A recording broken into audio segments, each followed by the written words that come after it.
Mohamad. So I'm going to show you how your bibliography should look. The citation should come first. So like your citation comes after, but this citation should be up here.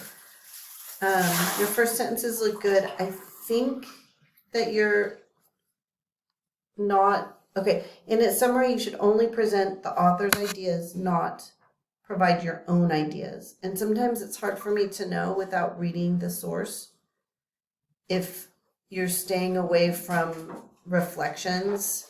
But it looked like down here, because this obviously I know this source, and this just made me wonder, like these lines here made me wonder if you were providing your own reflections.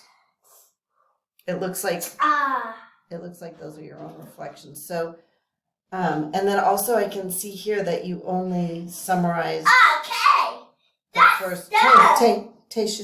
You only summarize like the first 5 minutes of the movie. This isn't really a summary at all. It's just the summary of the first 5 minutes.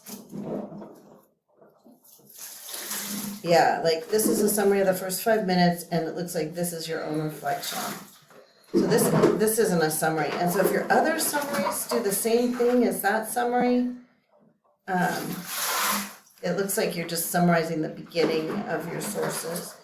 Of course, I won't know, so it's not gonna, it's gonna take away from your grade in the case of this one because I know this source, but the other sources, it won't take away from your grade, but it's not gonna help you really write your essay if you're not engaging with the entire article. You see what I mean? Okay, so this is what your annotated bibliography should look like. The citations should be first, and then each summary is about 200 to 300 words, and then the next citation and the next summary. So that's how it should look.